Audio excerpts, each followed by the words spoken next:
So, I've got a deal for you. What about this? I give you a Platinum American Express card.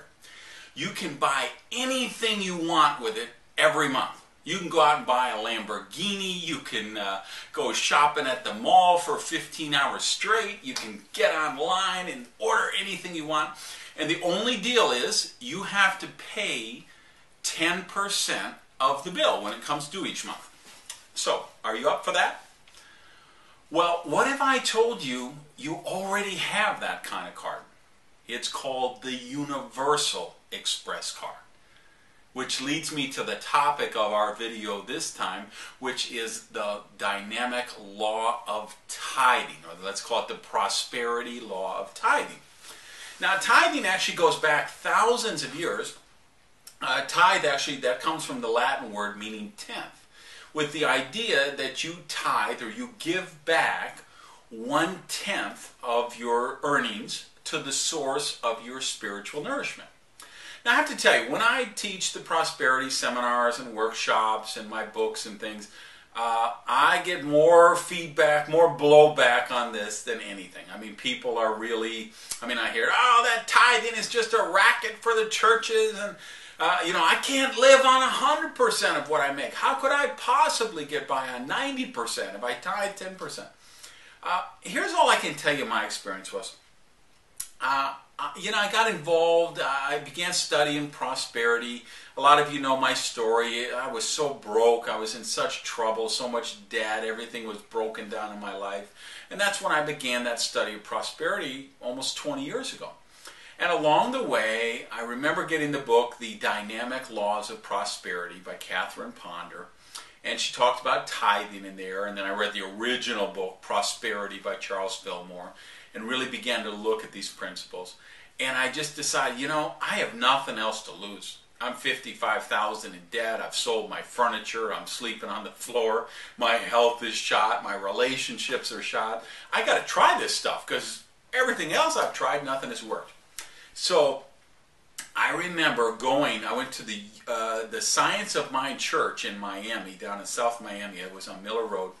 And I put $1 in the collection basket, which was, I was down to like my last $6, $7, and I just figured, well, I'm going to round up. I put $1 in there.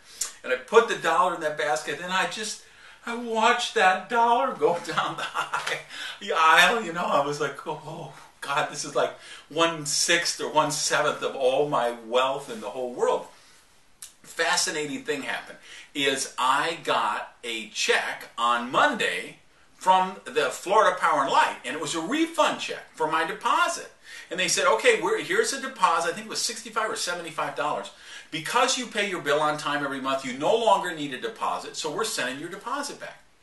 Now, that was crazy because I never paid my bill on time. I was late all of the time. I always had to get payment extensions, and they had cut my power off at least 3 or 4 times. So why did they send that money? I believe it's because I put that $1 in the basket. Now, you say, well, wait a minute. You put the $1 in the basket on Monday or Sunday. You got the refund check on Monday. That means it had to be mailed Thursday or Friday. So how do you explain that, Gage? I can't. I just believe it. All I know is I got that check, so I tithe 10% on that. Then I had a guy who had owed me a couple $100 for years. He had moved away to India. He surfaces, comes out of the woodwork, comes back, pays me the money. I tithe 10% on that. And you know what? I've been tithing 10% on every penny I have ever earned since then. And every single year I have made more money than the year before. I'm on this vicious cycle of prosperity. So I believe it. I absolutely believe it's one of those universal laws. Now people say, who do you tithe to? Does giving to charity count? No, charity doesn't count. I give a lot of money to charity, but that's not tithing. Tithing is the source of your spiritual nourishment. Your church, temple, synagogue, mosque, where you get your spiritual nourishment. I know there's people watching this say, well, I don't believe in organized religion, or I don't even believe in God. Well, that's a choice you're going to have to make. Where do you get your spiritual nourishment? The other question I get a lot is, do I tithe on the gross or the net? Well, when you're an employee, you actually tithe on the gross. So if your paycheck is $500, then they take out taxes and you get, $400 or whatever. You actually tithe on the $500 because that's the amount you were rewarded. Now, if you own a business, you're an entrepreneur, and let's say you get $500, it costs you $100 worth of expenses to get the $500. There's $400 left. That's what you actually get paid on. That's what you would tithe on. So here's what I can tell you. It really can seem scary when you tithe for the first time. It really can seem scary if you're in debt, you're broke, you're struggling. And you say this, wait, like I said, I hear so many times, I can't even get by on 100% of what I make. How would I get by on 90? All I will tell you is I get by better on the 90% than I ever got by on the 100%. And then I do charity on top of that. And so I really get by on 75 or 70%. But you know what? It's like these other laws which we've talked about on these videos. The law of giving and receiving, and the imaging law, and some of these. I hope you watch these other videos on this channel. Because when you live by these universal truths, these universal laws, you really do manifest more prosperity in your life, in all areas, whether it's better relationships, better health, the economic and money stuff, the material things, the spiritual things, it's all there. So please, give this a shot, see what it does.